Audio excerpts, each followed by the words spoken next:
등장하고 있잖아요.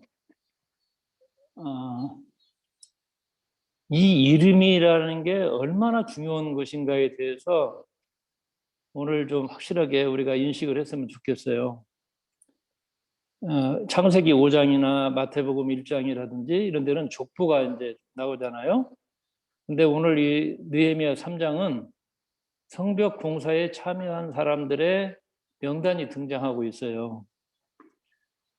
이 명단은 예를 들어 얘기하면 독립유공자로서의 명단이 있는가 하면 친일파, 매국노의 이름으로 조상들의 이름이 적혀진 아예 책도 있더라고요. 친일파 인명사전 해갖고 거기에 어디에 이름이 있느냐.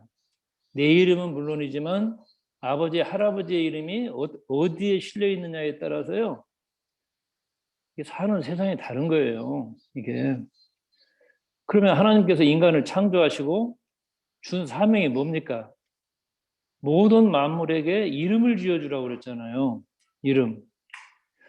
인간이 무엇인가에 이름을 붙여줘야 그것이 존재가 되는 겁니다. 이름이 없으면 존재가 없는 거예요. 그렇잖아요? 그래서 인간의 사명은 무엇이든지 새로운 걸 찾아가지고 이름 붙여주는 것. 여기에 일생을 걸고 사는 사람들이 얼마나 많습니까? 그래서 이 성서에서는 이름이라고 하는 것이 얼마나 중요한 것인가 이걸 얘기해 주고 있어요. 또 종교적으로 보더라도 뭐 예수님의 제자들도 마찬가지지만 운명이 바꿔질 때, 인생이 바꿔질 때 새로운 이름을 받습니다.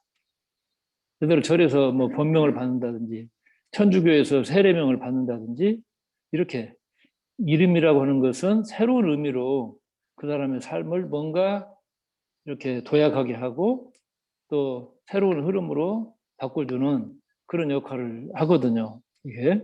네. 그래서 인간의 사명이 뭡니까?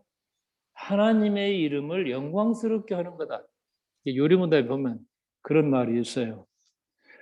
그러면 그 결과가 뭔가? 그것을 통해서 우리 모두 각자가 자기의 이름이 영광스러운 사람의 그 삶으로 하나님의 진리가 우리를 인도하신다는 거예요. 이게 중요한 거야, 이게. 그래서 우리가 소중하게 간직해야 될 그게 뭐냐면 여러분에게 주어진 이름입니다.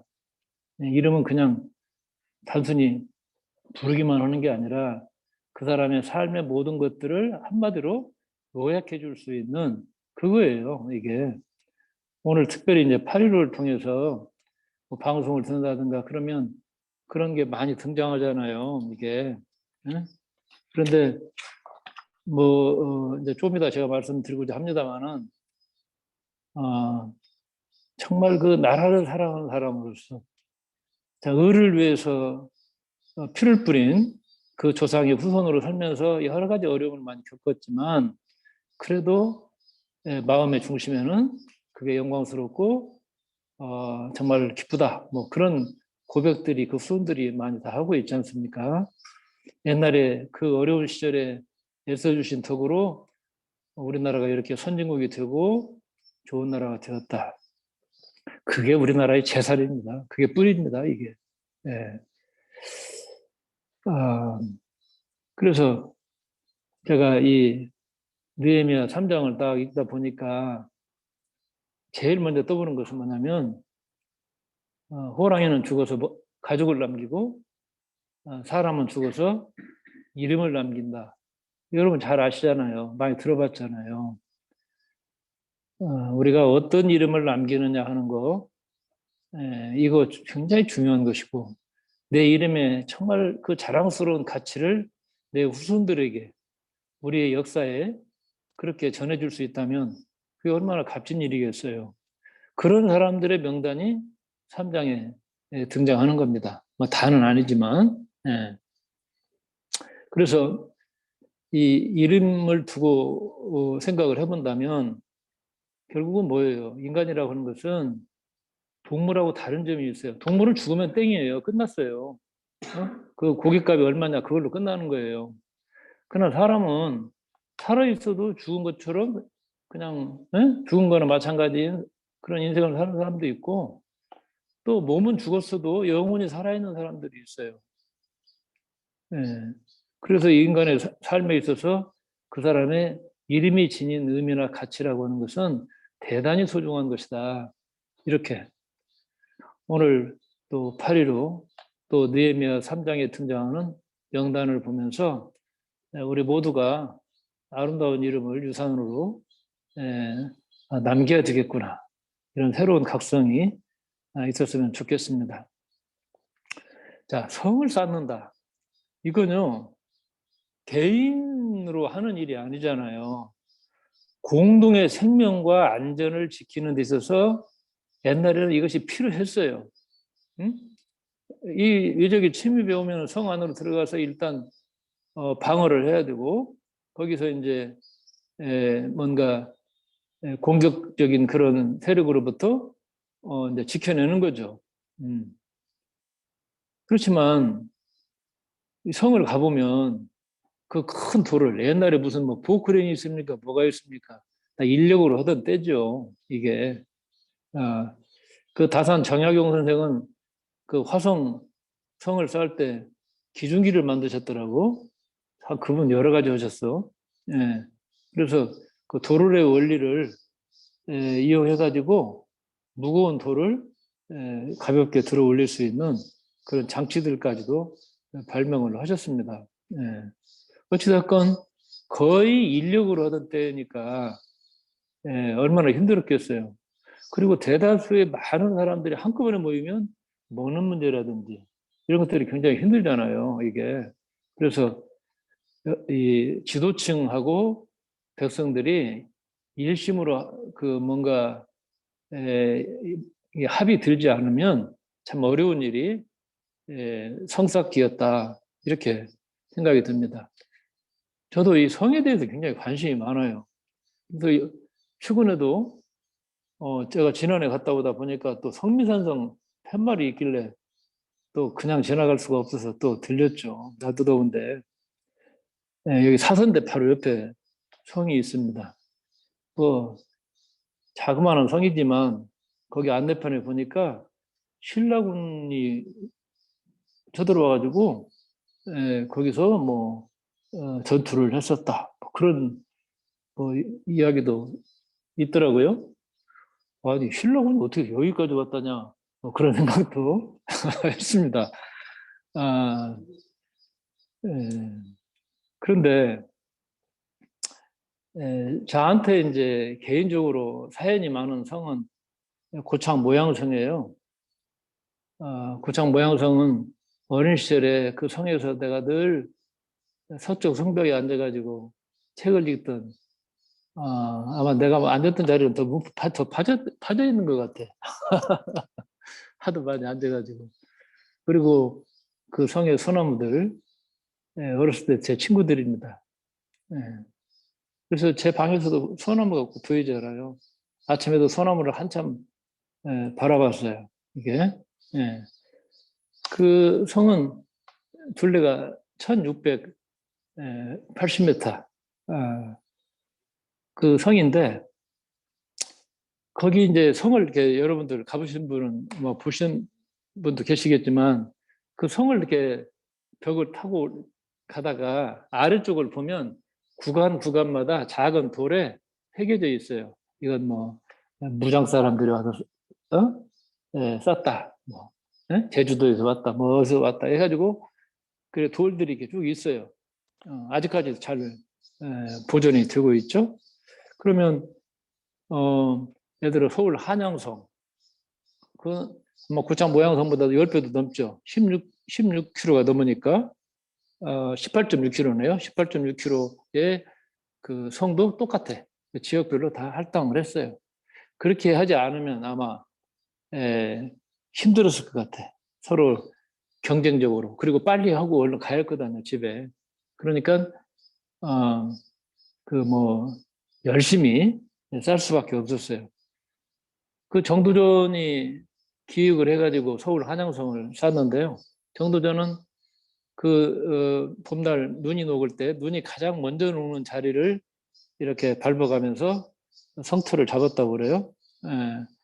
그런데 이때 그 성을요, 실제 성 쌓는 기간은 넉 달 만에 끝냈어.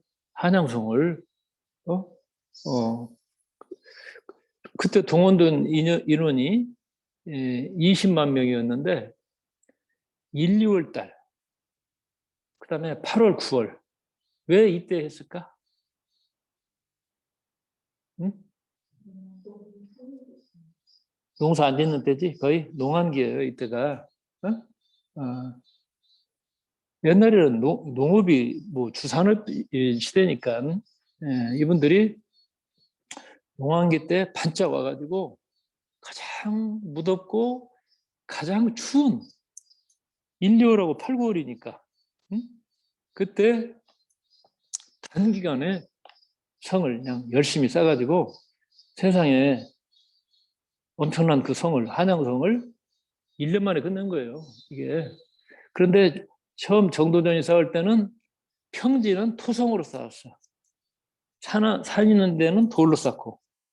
그래서 그 정도전이 했던 그 성 쌓고 난 27년 후에, 이때가 세종 때입니다. 세종 때는 평지에 있는 토성을 석성으로 바꾸기 위해서 전국에 동원령을 내렸어요. 이때 한양 인구가 10만 명이었어요. 10만 명. 그런데 30만 명이 동원됐어요. 30만 명. 대단한 일을 했죠. 그래가지고 12월에 집결을 시켜서 뚝딱 이 토성을 뭐랄까 돌로 다시 쌓은 거예요. 그때 이제 기술자가 2,200명이었다고 그래요. 기술자는. 어찌됐건 10만 명 수도권에 전국에 30만 명이 모여서 한 달 사이에 그냥 그렇게 일을 전격적으로 한 거예요. 그러니까 이걸 생각해 보면 느헤미야가 52일 만에 하여튼 성을 이렇게 성벽을 준공했다. 이거 대단한 거잖아요. 그런데 불가능한 건 아니에요. 우리나라에서 성 쌓기를 한 거 보면 지도자가 어떻게 인력 관리를 하느냐에 따라서 성과는 달라져요. 그런데 우리가 이 뒤에 읽어보시면 이때 이 느헤미야가 쌓는 성을 반대하기 위해서 느헤미야를 암살하기 위해서 죽이려고 이 주변의 세력들이 뭉쳐가지고 온갖 이 짓을 다 해요. 이게 이제 아주 실감나는 얘기들이 이제 뒤에 등장을 합니다만은 그래서 느헤미야는 인력의 절반은 그 수비, 응? 무장을 하고 지켜야 했어요. 그러니까 전 인력이 다 동원되지는 않고 절반만 썼어요. 절반만. 그리고 느헤미야의 측근들은 밤낮으로 옷을 풀지 않고 언제 쳐들어올지 모르니까 무장을 하고 그 생활을 했다. 이 얘기가 이제 등장을 합니다. 그러니까 느헤미야의 그 어떤 고통이라고 그럴까? 또 그분의 그 지도력이 뛰어난 것은 상황이 그런 엄중한 비상 상황 하에서 그 성벽 공사를 했다는 거예요. 평화로운 시대에 쌓은 성이 아니었다는 것이지. 이게 이제 보통 성쌓기와는 좀 다른 그런 어려운 상황이었다. 이걸 우리가 이제 전이해를 좀 해야 될 것 같고요. 어찌됐건 우리나라 뭐 예를 들어 축구팀도 그렇지만 이 축구 감독이 중요하잖아요. 네? 축구 감독이 중요해요. 그리고 선수들, 선수들이 이렇게 이제 뭔가 조합이 잘 되어 있어야 성적이 좋죠. 이번에 올림픽을 통해서 야구팀이 욕먹는 게 그거잖아. 어? 예. 뭐 4등 했으면 잘했지 뭐. 이런 식으로 감독부터 이렇게 말을 하고 말이야. 또, 선수들의 그 무슨 몸값은 엄청 비싼 인간들이 별로 성적 이게 뭐지 하는 이런 거에 물론 그 사람들 나름대로 열심히 했겠지 했는데 어찌됐건 겉으로 드러난 그 뭔가 그런 말투들이 국민들의 공분을 샀어. 응? 예. 거기에 비하면 벽우팀, 여자 벽우팀. 멋지잖아요, 이게. 예. 그래서 그 김연경이 또 여러 나라에 가서 또 선수 생활을 한 사람이기 때문에 참 뭔가 그릇이 커요. 예.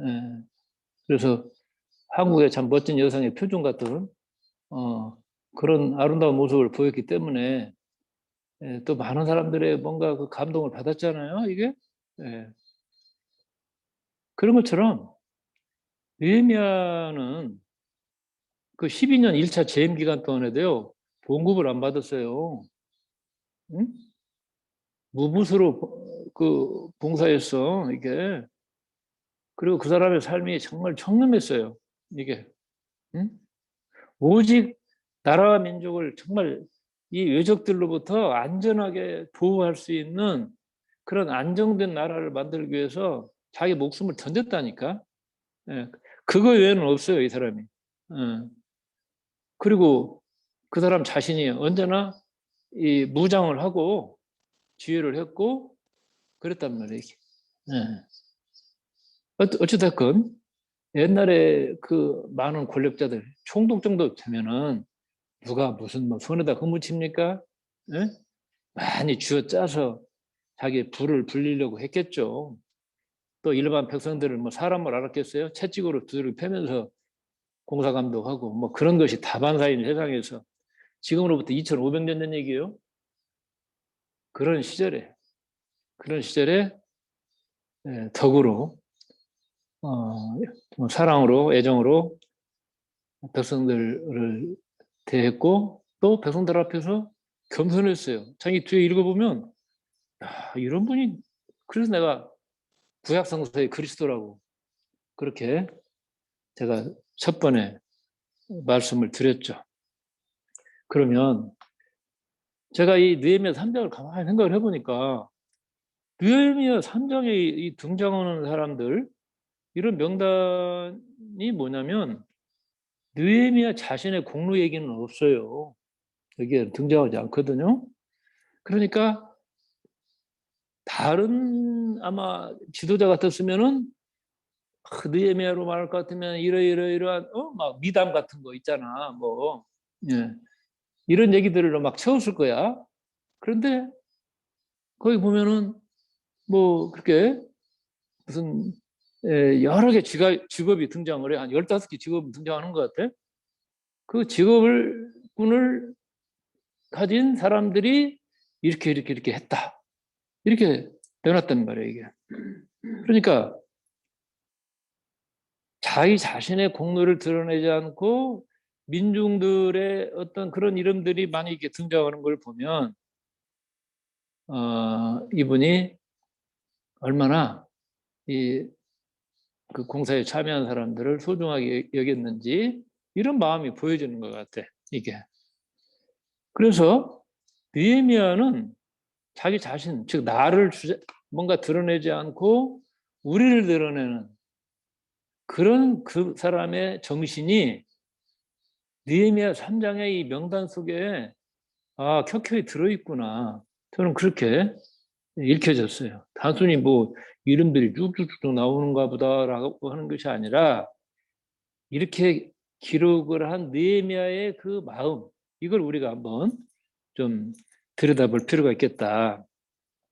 그래서 주변에 그 목숨을 노리는 그 간교한 인간들, 나쁜 일을 하자면 그냥 구름대같이 몰려드는 그 악당들의 들이 성벽 바깥에서 노리고 있는 그런 상황. 그리고 경제적으로도 굉장히 어려웠어요. 느헤미야에게 와서 호소하는 어떤 여인의 이야기라든지 이런 얘기들을 보면 그때 당시 이분들이 얼마나 어려웠나. 예. 그렇지만 그 두 가지 조건들을 극복하고 대업을 이룰 수 있었던 것은 느헤미야의 정말 그 진심이 그 사람들 속에 다 들어 있었단 말이에요, 이게. 예. 전해진 거죠. 그래서 그렇게 했구나. 이런 생각을 이 명단을 보면서 가졌고요. 결국 공동체의 이 어떤 건강이라고 하는 게 뭐예요? 협동이 있겠죠. 협동. 서로 짐을 나누어지는 거죠. 그런데 이기적인 어떤 그런 개인주의자들에 의해서 그 조직력이 깨지면 뭐예요? 공동체는 무너지는 거예요. 축구 선수가 그냥 드리블만 열심히 하고 지 혼자 볼 넣으려고 달려가다가 공 뺏기고 그러면 그 축구가 되겠습니까? 팀워크가 돼야죠. 그렇죠? 예. 그래서 공동체는 남보다 많이 헌신하고 수고의 땀을 흘리는 사람들이 꼭 있어요. 응? 뒤에서 노는 사람도 있지만 그리고 그런 사람들을 아끼고 사랑하는 건 당연한 거예요. 하지만 성서가 일관되게 또 제시하는 게 하나 있어. 아무리 위대한 지도자를 하더라도 그 사람을 우상으로 만들어서는 안 된다. 또 우상의 자리에 앉으려고 해서도 안 된다. 이게 엄중한 성서의 경고입니다. 그렇죠? 그래서 예를 들어 얘기하면 교회에서도 교회가 그리스도의 몸이라고 그러잖아요. 몸은 뭐 머리도 있고 가슴도 있고 뭐 간도 있고 쓸개도 있고 다 있어요. 이게 각 사람마다 몸 안에서 하는 역할들이 있겠지. 그 역할을 자기 역할을 순수하게 지켜가는 그런 사람들에 의해서 이 공동체가 성장을 하는 것입니다. 이게 나는 이 3장 읽어가다가 12절에 참 눈이 많이 갔어요. 왜 그랬을까? 여러분들도 한번 어떻게 읽어보셨는지 몰라? 12절.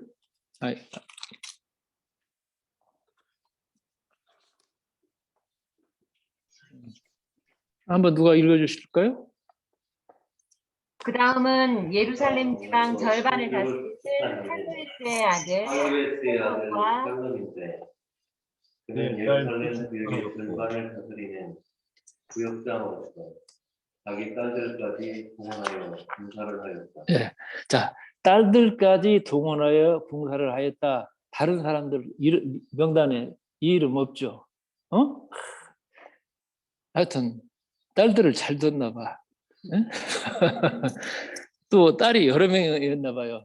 그 딸 이름들까지는 안 나왔지만 그렇죠? 이름까지는 안 나왔지만 예, 딸들까지 동원해서 그 공사를 했다. 예.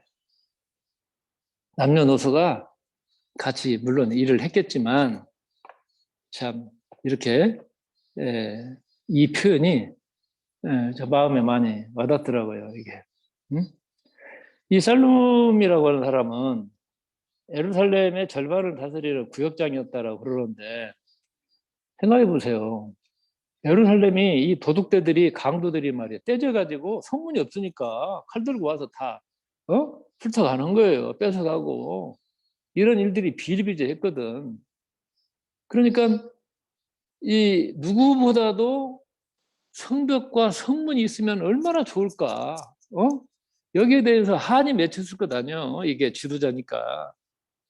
그래서 뭐 감히 성벽을 쌓는다는 것은 엄두도 못 냈지만 느헤미야가 와가지고 일을 이렇게 시작을 하니까 또 이 페르시아의 그 왕한테 부탁을 해가지고 말이야 이 나무들이랑 목재들이랑 다 이렇게 번뜩번뜩하게 좋은 나무들 그 출입 금지 구역에 있는 나무들을 벌채에다가 이렇게 사용하고 그러니까 얼마나 신이 났겠어 이게.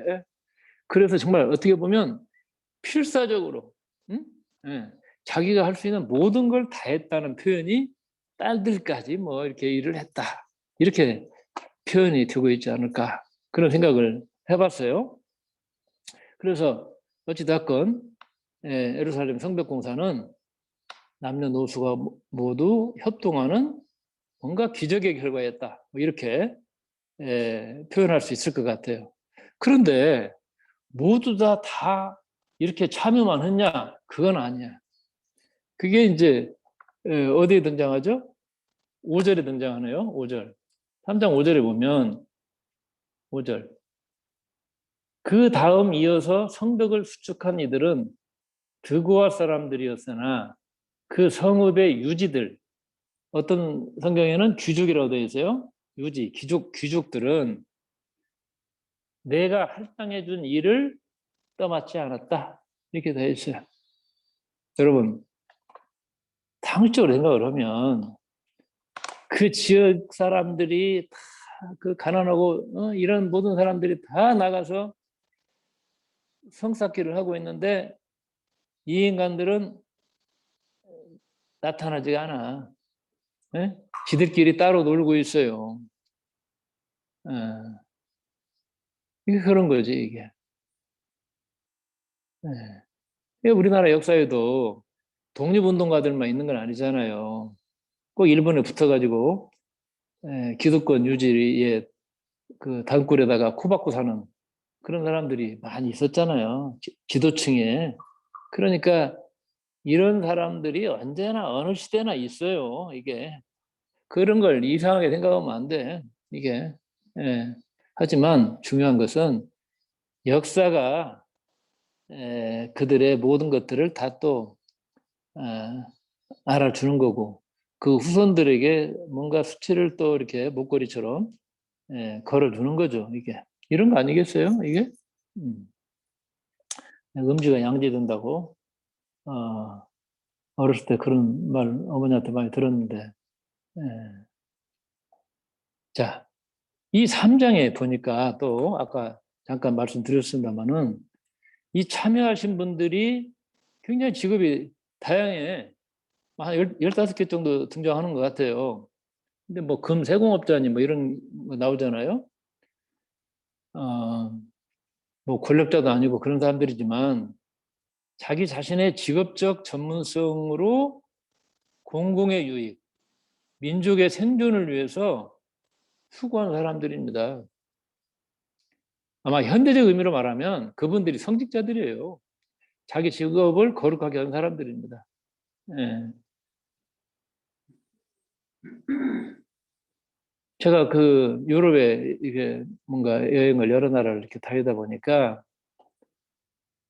보통 어마어마하게 화려한 그 성당 예배당들을 보면은요, 왕, 귀족, 그때 당대의 큰 부자, 재벌 이런 사람들의 동상들이 거기 있어. 에? 보면 그런데 독일에서 꽤나 제법 멋있는 예배당인데 입구에 석공 목수의 동상이 있어. 석공 목수가 그 건물 그 들어가는 문 바로 옆에 있어요. 나 그것 보고 참 감동받았다니까. 응? 예배당을 짓는 참된 어떤 의미, 이게 무엇인가에 대해서 잘 나타내 준 것 같고, 마틴 루터가 종교개혁을 하면서, 물론 그 사람도 귀족편에 선 사람이긴 하지만, 응? 그 민주에 우리나라로 말하면 동학 농민운동 같은 운동이 일어났을 때, 그걸 반대하고 귀족들이 공격하는데 말이야. 침묵한 사람이거든, 그 사람도. 그러긴 하나, 어찌됐건, 루터는 하나님의 소명을 받았다라고 하는 그 소명, 클레시스라고 하는 단어를 직업으로 번역을 했어요. 그래서 우리 그리스도인들은 각자의 직업을 통해서 하나님 일을 하는 거예요. 청소부는 어떤 거 하는 거예요? 하나님이 지으신 이 지구를 깨끗하게 하는 그런 성스러운 일을 하는 거예요. 그러나 어떤 사람은 나는 뭐 이 돈만 받으면 된다. 그렇게 일하는 사람도 있지만 크리스찬은 하나님의 이 뭔가 이 창조된 이 세상을 관리하는 그런 내가 성직을 감당한다. 이런 마음을 가져야 된다. 이런 얘기를 했어요. 루터가. 나는 그 점은 참 그분을 높이 평가를 합니다. 어찌됐건 이 드고아에 있는 유지들, 이 거드름 피는 인간들 말이야. 남들보다 마땅히 앞장서야 할 사람들이 방관을 하고 동참하지 않았다. 예. 이런 사람들은요, 노골적으로 적대적인 사람들보다도 더 큰 해악을 공동체에 주는 거예요. 사기 떨어지게 하잖아요. 몇 풀리게 한단 말이에요, 이게. 그렇기 때문에 이런 말을 꼭 이런 사람들을 써놓는 거, 가룟 유다를 꼭 기록해 놓는 건 뭐겠어요? 응? 그런 사람들이 있다 하더라도 낙담하지 말고 의뢰 그러려니 하고 개의치 않고 앞으로 나아가는 그런 자세가 필요한 거야. 그래서 꼭 보면은 이 미꾸라지 같은 인간들을 이렇게 적어놔요. 적어놓는다고. 예, 그 의미가 뭘까? 후대에 경계를 하는 거예요. 예, 후대에. 그때는 모르지, 이게. 예. 자, 그리고 이제 28절 이하에 보면은 반복해서 10절에서도 나오지만 자기 집 앞에 성벽을 수축하였다. 이 말이 나오죠. 자기 집 앞에 성벽을 수축하였다. 이 말은 자, 이게 성이 있으면 드브로든 성도 가보면 성벽에 붙여서 집을 줘요. 예? 예, 성벽에 붙여가지고 성 위에는 이제 사람들이 다니는 길이 있고 전쟁 나면 거기서 이제 화살 내리 쏘고 하는 곳이니까 성벽에 붙여서 집을 짓거든. 근데 생각해 보세요. 성벽이 완전히 허물어져 가지고 거기에 살았단 말이야. 그러면 저기 쳐들어올 때 제일 먼저 당하겠지? 항상 불안한 거예요, 이게. 예. 그렇게 살았는데 성벽이 번뜩하게 들어서니까 이제 약탈자들로부터 안전을 찾았을 뿐만 아니라 이 도랑치면서 못 잡아? 그렇지. 내 가전은 좀 약하고 잉어 잉어 잡는 그런 일도 있었다. 이런 얘기지 이제 이게. 예. 그래서 뭔가 집까지 이렇게 수축하는 그런 일들이 있었다는 거. 뭐 이런 얘기들이 이제 이렇게 있어요. 그러니까 이렇게 얘기를 쓴 건 뭐냐면 하나님의 일을 하니까 하나님께서 예수님 말씀 있잖아요. 마태복음에 그의 나라와 그의 의를 구하는 자는 그 이외의 모든 것을 더해 주신다. 이런 일이 이런 사람들에게도 있었다. 이렇게 적어놓은 것 같아요. 자, 오늘 광복이 76주년입니다. 아침에 카나다의 그 독립유공자 후손에 대한 그런 보도된 걸 제가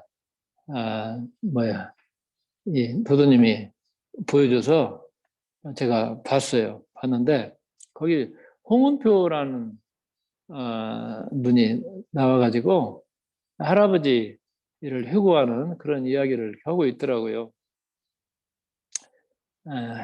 독립군 후손은 3대를 가난하게 살고 친일파 후손은 3대를 호유호식한다. 뭐 그런 말이 있는데 할아버지는 독립운동하시고 아버지는 6.25 전쟁에 참전해서 돌아가시고 해가지고 그 어머니하고 자식들이 크면서 혹독한 뭔가 그 삶을 치루었던. 그래서 이제 얘기 가운데 이런 말이 나오더라고. 먹을 것이 아무것도 없어갖고 베개 속에 메밀을 넣잖아요. 에? 그 떼꾸작물이 질질 흐르는 얼마나 됐겠어.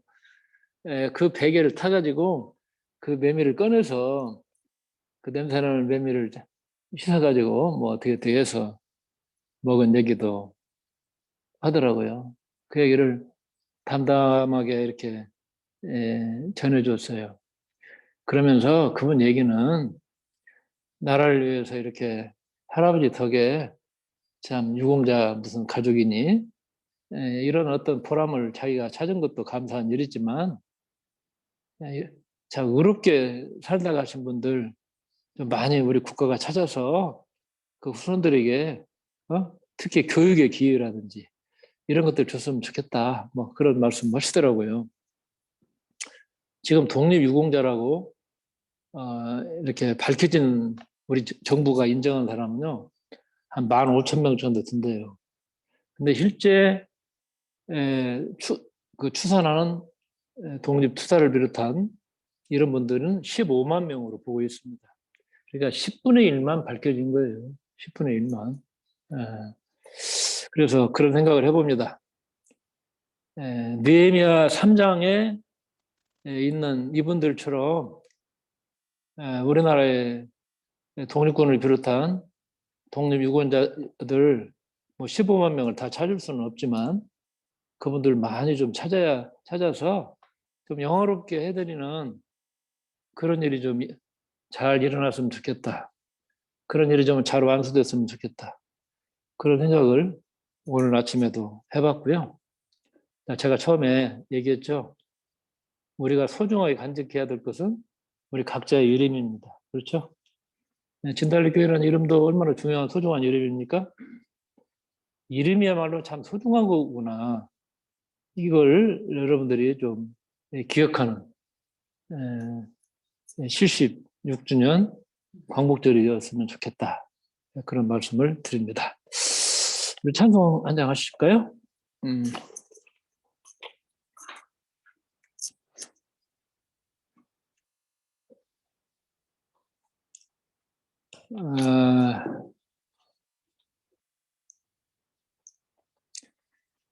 아까 부른 찬송가를 다시 부르고 싶네요. 586장을. 찾아온 찬송가는 따로 있지만 586장 다시 부르겠습니다.